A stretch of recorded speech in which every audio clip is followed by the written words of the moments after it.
요즘 서학개미들이 굉장히 많으시죠? 오늘 공부하실 차트는 미국 기업으로 정해봤습니다. ASIC이라고 하죠. 주문형 반도체 전문 기업인 브로드컴인데요. 지난주에는 실적을 공개하고 큰 폭으로 하락을 하기 시작했어요. 실적이 나빠서는 아니었습니다. 4분기 매출액은 180억 달러로 전분기 대비 13%, 전년 동기 대비 28%나 개선됐고요. 에비타 마진은 122억 달러로 전분기 대비 14%, 전년 동기 대비 34%나 개선됐습니다. 매출액에 대한 시장 컨센서스는 175억 달러였고 에비타 마진에 대한 시장 컨센서스는 117억 달러였으니까 모두 시장 예상을 상회했어요. 주요 부분 가운데 AI 반도체 솔루션 매출액이 64억 달러로 전분기 대비 24%, 전년 동기 대비 74% 개선되면서 역시 시장 컨센서스였던 62억 달러를 상회했습니다. 인프라스트럭처 소프트웨어의 매출액도 69억 달러를 기록하면서 시장 컨센서스 67억 달러를 상회했습니다.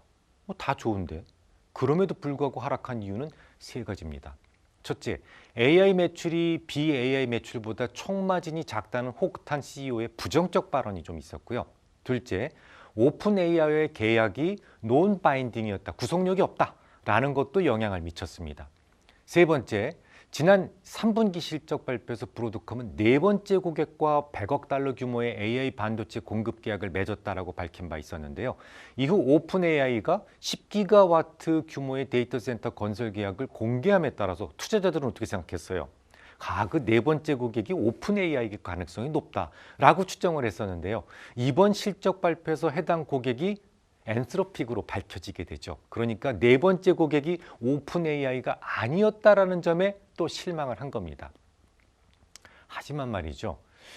저는 오히려 알파벳 밸류체인을 오픈 AI 밸류체인보다 조금 더 선호하는 편입니다. 아주 약간이요. 오픈 AI는 시장 점유율을 지금 방어해야 되는 상황이고 구글은 시장을 빼앗는 상황이잖아요. 물론 구글이 제미나이 3를 발표하자마자 조금 더 개선된 GPT 5.2를 발표하면서 방어하는 모습을 보여주긴 했어요. 근데 시장 점유율은 어쨌거나 계속해서 조금씩 잠식당할 수밖에 없습니다.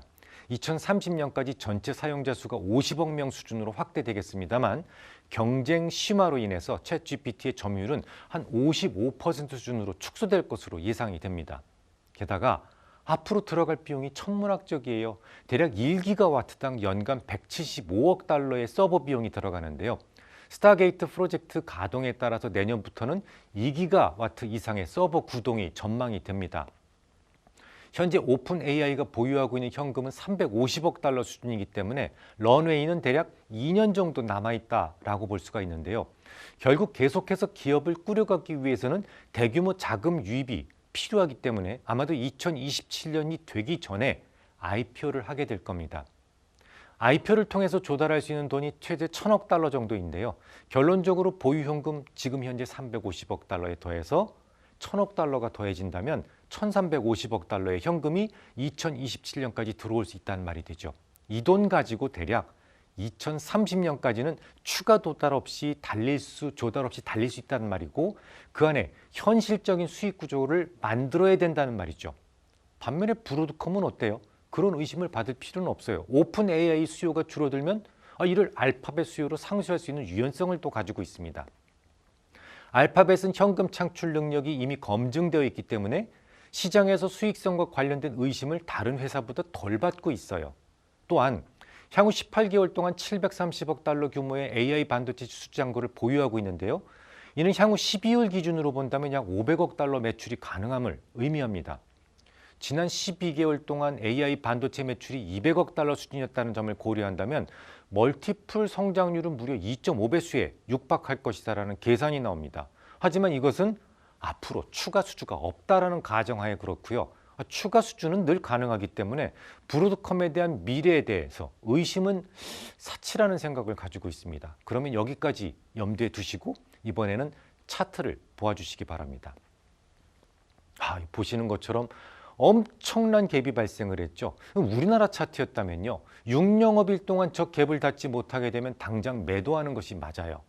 하지만 미국은 갭 저항의 위력이 우리나라보단 크지 않습니다. 그보다는 일봉 저항이 좀 더 강하게 작용하는 편이죠. 그래서 혹여 갭이 숙성된다고 하더라도 전량 매도로 대응하지는 않습니다.